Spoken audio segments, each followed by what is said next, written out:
All right, welcome back. And now we're going to jump into 1.2, graphs of equations. So again, a lot of review hopefully, but we're going to go through the basics and just make sure you remember all this good stuff. So if we're looking at the graph of an equation, if we're given the equation y equals 2x plus 1, we can determine that 2, 5 is a solution point of the equation. In general, for an equation in two variables, we can simply pick a value for x or y and then solve the equation for the other variable. By finding all of the solution points of an equation, i.e. by using a table of values, we can obtain the graph of the equation. So this is the old-fashioned way to graph things. So you plot points and you kind of get a sense of what the graph looks like. Now, obviously there's some problems with that because it's hard to graph every single possible point for a graph, but in general you should be able to get a good sense of what the graph looks like. So let's just try a couple of examples and see if these will ring any bells. Now, we have our equation y equals 4 minus x squared. So now we can set the table up horizontally like we have here, or vertically, it doesn't matter. So whichever way you prefer is fine. So we have some values of x that we're going to plug in. So we can see we got x equal to -3. So if we plug in a -3 for x, what value of y should we get for that? I'll give you a second to answer it on your own. And if you answered what? -5 maybe? That should be right. So because we got -3 squared is 9, 4 minus 9 is a -5. So -5. So -1 in here would give you a +1. 4 minus 1 is 3. 0 in here would give us a 4. 1 is going to jump back to 3. And 3 will get us back to a -5. So it kind of goes up and comes back down, the values of y. But it looks like it might be centered around 0. So if we start at 0, it's always a good place to start. And we can kind of work our way left and right. So -1 would go up to 3. Positive would go up to 3. -3 would go down to -5. And +3 would go down to -5 as well. So we can kind of see what that looks like with 5 points. Pretty good guess would be it looks something like this.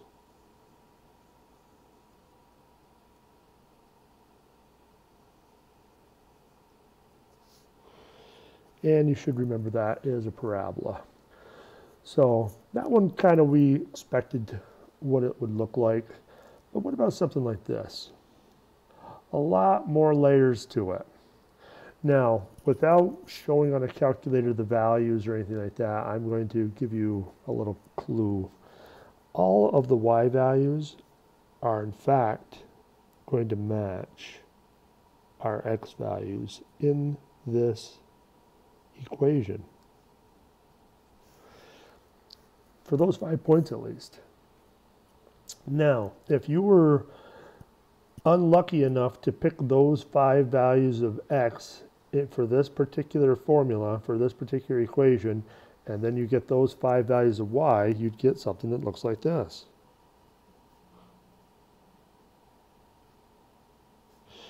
And so, if you asked anybody what you thought the equation of that looked like, you'd more than likely say a line.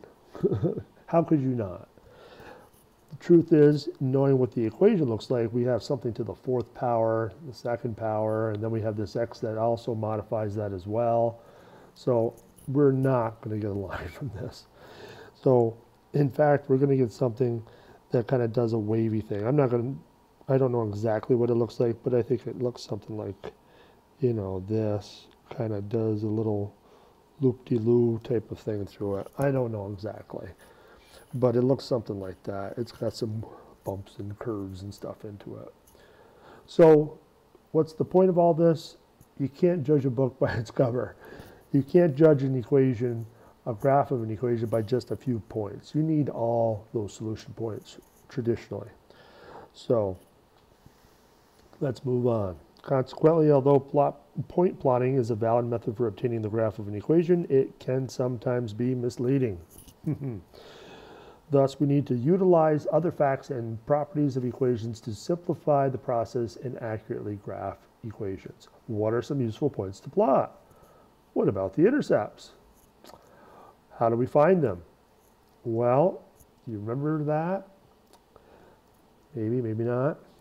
Remember, intercepts are where the graph crosses the x and y axis. So we have a spot where it looks like it's crossing here. We got a couple of spots here that it's crossing the x-axis and it's crossing the y-axis up here. So how do we hone in on those key values? What's the key? What's the process? Well, let's take a look at the next page. If I can turn the page quickly. All right. So I don't give you any clues. Haha. But the clue is this. Everything should be based around 0. So let me just write up above here. So for the x-intercepts, we're going to want to let y equal 0 and then find x. And then for the y-intercept,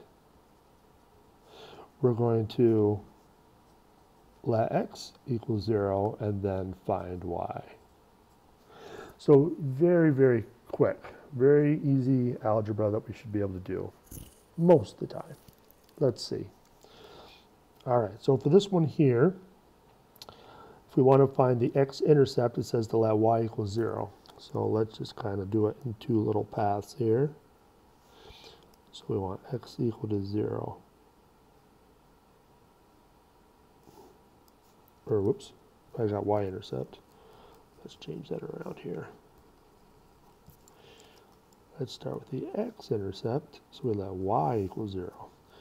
So we got 0 equals x squared plus x minus 2.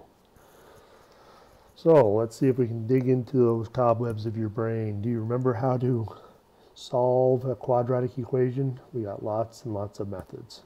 But one primary method that you should try to use first is factoring. So factoring is always a nice way. Usually it's pretty quick too. This one shouldn't be too bad because we know we have x and x and we want our product to be equal to 2, but we want the sum of those factors to be equal to a positive 1. So one's going to have to be positive, one's going to have to be negative. And that's always indicated by that last sign. So if the last sign's negative, they got to be different. If the last sign's positive, they got to be the same. So we know that's true. So now we need those factors. There's only two factors of 2, 1 and 2. We just got to make sure we put them in the right spots. So does 1 go here and 2 go here, or vice versa? And if you're not sure, you can always check. So remember, you should be able to FOIL this back out to get your quadratic up above. So if you multiply the firsts, you get x squared. Inside is 2x. Outside is a minus 1x. 2x minus 1x is a positive 1x. And then your last is a negative 2. So we're good. Once you get to here, we just got to finish it off. So we got x plus 2 equals 0, x minus 1 equals 0, so x equals negative 2, x equals 1.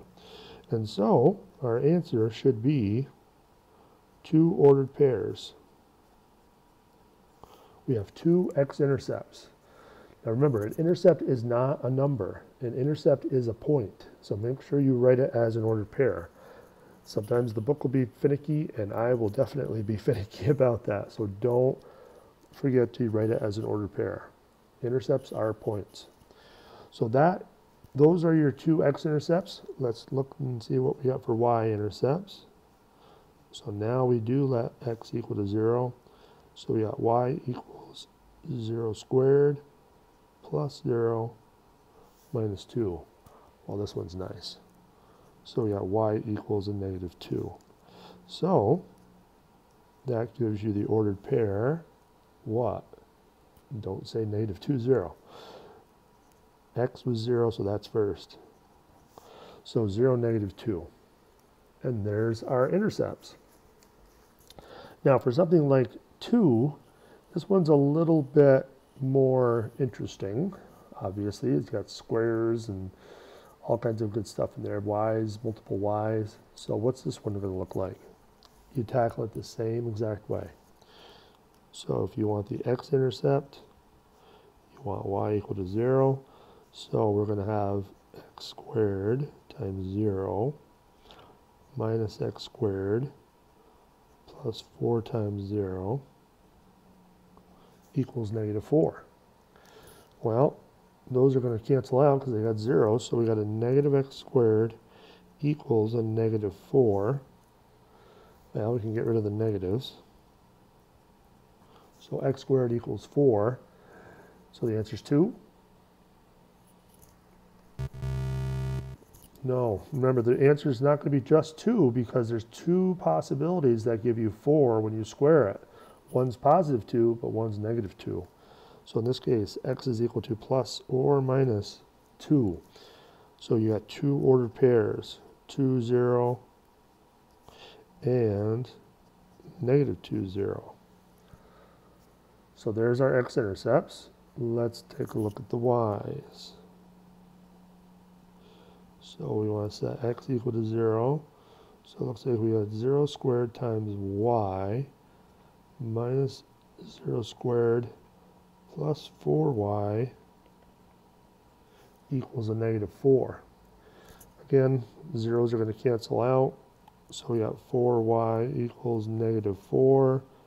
And we can see that y equals negative 1. So 0, negative 1 should be our root pair. And there we go. All right, so we'll stop the video here and we'll pick up the rest of this section, hopefully, in the next video. Stay tuned.